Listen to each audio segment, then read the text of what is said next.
sure how good the audio will be up here in the wind. All sealed in on our lip here. And I went into Santiago and got this piece of gutter specially made. They don't sell you end pieces. I had to make them myself and find a way of putting drainage pipes into them.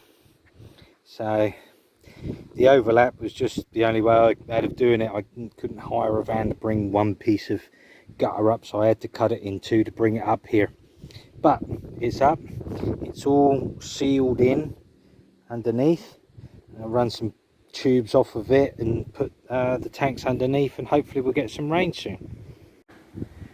Okay, so let's talk next steps. I've got this edgeway is completed as much as I want it to be. I'm starting to put in this, spread the gravel in. Just, I don't know, it's starting to look a little bit more civilized now.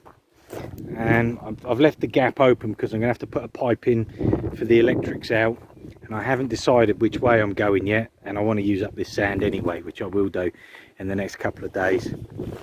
So I'm going to be bringing the two roof tanks over here, and one's going to go here, and then obviously one's going to go on the roof. I'm going to build like a windbreaker in blocks around that half of it, and then because the design of everything has changed and what I've been doing, I've got to drill a couple more holes.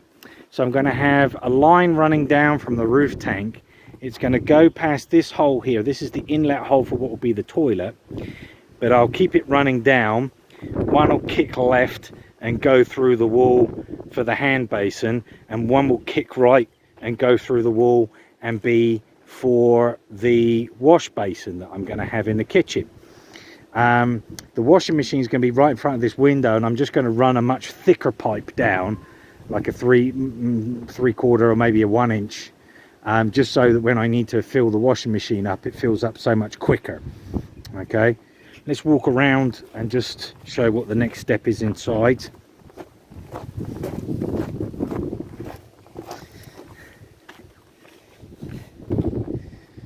Okay, so here I'm planning out what's going to be the kitchen cabinet tops and the spacing of everything.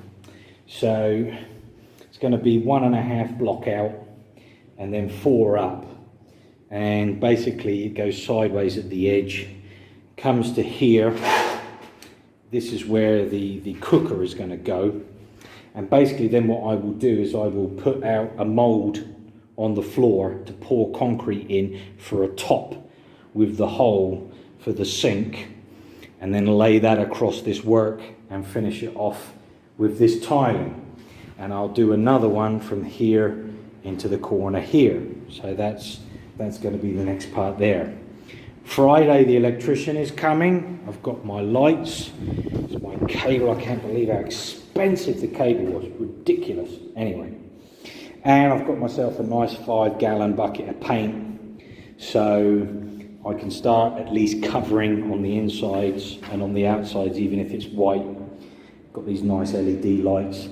And then once the electrician's been in and we've done that part over there, we're then going to be putting up our PVC ceiling, and then it's going to be the tiling situation in here, which I'm going to need to think about a little bit. I might have to get someone in to help me, just because having the floor how I want it to go and making sure it's right and sealed right is not something I want to mess up.